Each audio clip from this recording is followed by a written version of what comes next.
이스라엘 모든 사람이 그 사람을 보고 심히 두려워하여 그 앞에서 도망하며 이스라엘 사람들이 이르되 너희가 이 올라온 사람을 보았느냐? 참으로 이스라엘을 모욕하러 왔도다. 그를 죽이는 사람은 왕이 많은 재물로 부하게 하고 그의 딸을 그에게 주고 그 아버지의 집을 이스라엘 중에서 세금을 면제하게 하시리라. 다윗이 곁에 서 있는 사람들에게 말하여 이르되 이 블레셋 사람을 죽여 이스라엘의 치욕을 제거하는 사람에게는 어떠한 대우를 하겠느냐? 이 할례받지 않는 블레셋 사람이 누구이기에 살아계시는 하나님의 군대를 모욕하겠느냐? 백성이 전과 같이 말하여 이르되 그를 죽이는 사람에게는 이러이러하게 하시리라 하니라. 그녕 엘리압이 다윗이 사람들에게 하는 말을 들은지라 그가 다윗에게 노를 발하여 이르되 네가 어찌하여 이리로 내려왔느냐? 들에 있는 양들을 누구에게 맡겼느냐? 나는 네 교만과 네 마음의 완악함을 아노니 네가 전쟁을 구경하러 왔도다. 내가 무엇을 하였나이까? 어찌 이유가 없으리까? 하고 돌아서서 다른 사람을 향하여 전과 같이 말하매 백성이 전과 같이 대답하니라.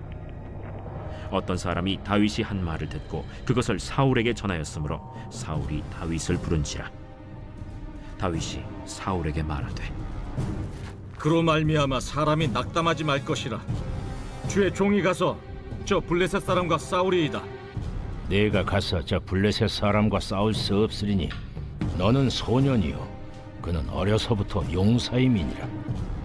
주의 종이 아버지의 양을 지킬 때 사자나 곰이 와서 양떼에게서 새끼를 물어가면 내가 따라가서 그것을 치고 그 입에서 새끼를 건져내었고 그것이 일어나 나를 해하고자 하면 내가 그 수염을 잡고 그것을 쳐 죽였나이다. 주의 종이 사자와 곰도 쳤은즉 살아계시는 하나님의 군대를 모욕한 이 할례받지 않은 블레셋 사람이리이까.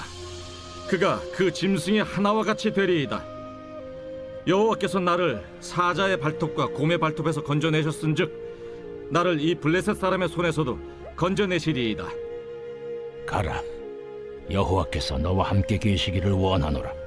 이에 사울이 자기 군복을 다윗에게 입히고 노투구를 그의 머리에 씌우고 또 그에게 갑옷을 입히매 다윗이 칼을 군복 위에 차고는 익숙하지 못하므로 시험적으로 걸어보다가 사울에게 말하되 익숙하지 못하니 이것을 입고 가지 못하겠나이다 하고 곧 벗고 손에 막대기를 가지고 시내에서 매끄러운 돌 5을 골라서 자기 목자의 제국 곧 주머니에 넣고 손에 물매를 가지고 블레셋 사람에게로 나아가니라.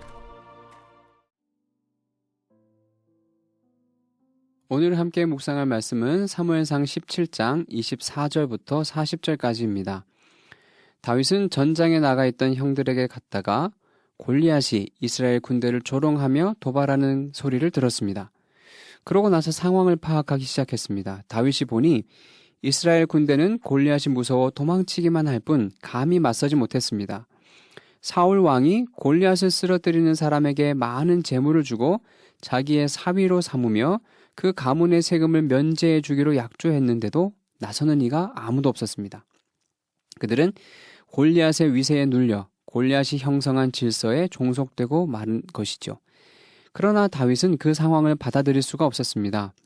하나님의 군대를 모욕하는 골리앗에게 분노했고 골리앗을 죽여 이스라엘의 치욕을 제거할 마음을 먹었습니다. 다윗은 골리앗의 질서에 굴복하지 않고 도리어 그 질서를 부수기 위해 일어서고 있었습니다. 다윗은 골리앗이 아닌 하나님의 질서에 속한 사람이었기 때문입니다. 우리는 하나님이 공평과 정의로 세상을 다스리고 계심을 알고 또 믿는 사람들입니다. 하나님이 부여하신 질서를 따라 사는 사람들입니다. 그렇지만 살아가다 보면 하나님을 부정하고 하나님을 모욕하는 시대 정신이 힘을 발휘하는 현실에 처할 때가 있습니다. 돈과 권력과 쾌락을 줄 테니 믿음과 정의와 사랑을 버리라고 회유하는 현실을 마주할 때도 있습니다. 자기 욕심을 채우는 것이 최고라고 종용하는 그런 소리에 둘러싸이기도 합니다. 하지만 하나님을 믿는 사람은 거기에 굴복하거나 넘어갈 수 없습니다. 도리어 분노하며 하나님의 질서를 따르기 위해 왜곡된 질서에 저항해야 합니다. 오늘이 하나님의 질서를 따르기 위해 그릇된 질서에 저항하는 날이길 바랍니다. 골리앗이 만들어 놓은 질서에 갇혀서 꼼짝도 못하던 이스라엘 진영에 다윗이 균열을 일으키기 시작하자 큰형 엘리압은 다윗을 꾸짖으며 멸시했습니다. 다윗을 무책임하고 건방지고 고집세고 철없는 사람으로 몰아세웠습니다. 그러나 엘리압의 말은 블레셋 현실주의에 순응해버린 이에 자기 변명에 지나지 않았습니다. 그들과 달리 하나님의 능력과 통치를 신뢰하는 다윗이 일으키는 낯선 일렁임이 멀미나게 싫었던 것입니다. 그래서 다윗의 의지를 꺾고 그들처럼 골리앗의 호령 앞에서 꼼짝 못하게 만들려 했습니다. 하지만 다윗은 엘리압의 말에 눌리지 않았습니다. 돌아서서 하던 일을 계속했습니다. 우리가 하나님의 질서를 따르기 위해 그릇된 질서에 저항하며 믿음으로 새로운 일에 도전하려 할 때 우리의 의지를 꺾는 말들이 들리기도 합니다. 무모하다, 어리석다, 나이브하다, 불가능하다, 소용없다 같은 말로 우리의 믿음을 평가절하하며 그냥 현실에 순응하라고 하는 사람들이 있습니다. 그러나 그런 말은 엘리압처럼 하나님의 능력을 믿지 못하기에 하나님이 하실 일을 도무지 보지 못하는 사람의 푸념에 불과합니다. 그런 말에 주눅들 필요 없습니다. 다윗이 엘리압에게서 돌아선 것처럼 그런 말에서 돌아서면 됩니다. 그리고 믿음으로 그릇된 질서를 깨는 새로운 시도를 계속해야 합니다. 사울 앞에 불려간 다윗은 사울을 위로하며 자신이 나아가서 골리앗과 싸우겠다고 말했습니다. 하지만 사울은 전쟁 경험이 없는 다윗이 어찌 전쟁판에서 잔뼈가 굵은 골리앗을 이길 수 있을지 의심스러웠습니다. 이에 다윗은 목동으로서 양을 지킬 때의 경험을 들려주었습니다. 다윗은 사자와 곰의 이빨에서 양을 구했으며 그 맹수들이 자신을 공격하면 쳐 죽였습니다.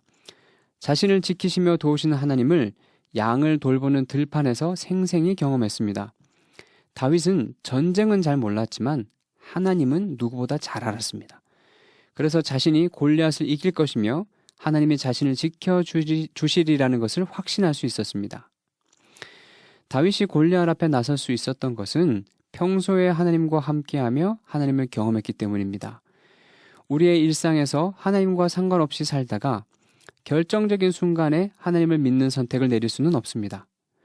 평범하고 작은 일들에서 하나님의 뜻을 구하고 그 길에서 하나님께 도움받은 경험이 켜켜이 쌓여야 큰 일을 만나도 거기서 하나님이 우리를 어떻게 도우시고 이끄실지 그려볼 수 있습니다. 다윗이 양을 돌보는 일을 하면서 하나님을 생생히 만났듯이 오늘 하루의 지극히 평범한 일들 속에서 우리를 돌보시고 이끄시는 하나님을 경험하길 바랍니다. 사울은 다윗의 말을 듣고 그의 출전을 허락하며 자기의 투구를 씌우고 갑옷을 입히고 무기를 내어줍니다. 하지만 다윗은 자기에게 익숙하지 않은 갑옷과 투구를 벗고 칼도 내려놓았습니다. 대신 자기가 양떼를 돌보고 지키는 데 사용했던 막대기와 물매와 돌을 가지고 골리앗 앞으로 나아갔습니다. 블레셋 현실주의의 시각에서 보면 사울의 갑옷과 무기를 갖춰도 이길 가능성이 희박했기에 다윗처럼 무장해서는 도저히 골리앗을 이길 승산이 없었습니다.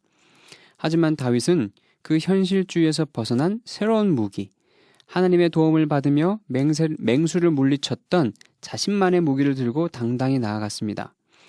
이스라엘에게 없던 다윗의 새로운 믿음, 새로운 태도, 새로운 무기가 전쟁의 변수로 작용하기 시작했습니다.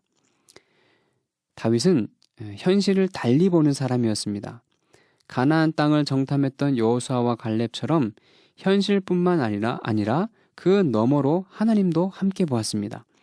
그 넓은 시야가 다윗의 믿음이었고 그것이 그의 왕다운 면모였습니다. 우리가 처한 현실에서도 현실만 보는 근시안을 뛰어넘어 그 너머에 계신 하나님을 볼 수 있기를 바랍니다. 기도하겠습니다. 살아계신 하나님, 오늘도 말씀으로 우리의 연약한 믿음을 강화해 주셔서 감사합니다. 하나님이 모든 것에 질서를 부여하시고 그 질서대로 운영하심을 잊지 않도록 도와주십시오. 특히 하나님의 질서에서 벗어난 현실이 도무지 바뀌지 않을 정도로 크고 견고해 보일 때 그 너머에서 왜곡된 질서를 부수려고 준비하시는 하나님을 볼 수 있도록 우리의 시야를 넓혀 주십시오. 어떤 현실을 만나든지 오직 하나님의 질서를 따를 수 있도록 믿음을 주십시오. 예수님의 이름으로 기도합니다. 아멘.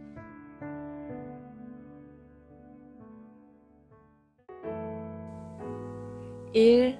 오심 기도. 하루 5번 마음을 다해 드리는 기도. 나는 죽었습니다. 제가 주인이 아니고 예수님이 저의 주인이십니다. 예수님은 십자가에서 죽으시고 부활하셨습니다. 부활하신 예수님을 가슴으로 만나서 따라가며 간증합니다. 사랑하는 가족과 함께 영광스러운 승리를 노래합니다.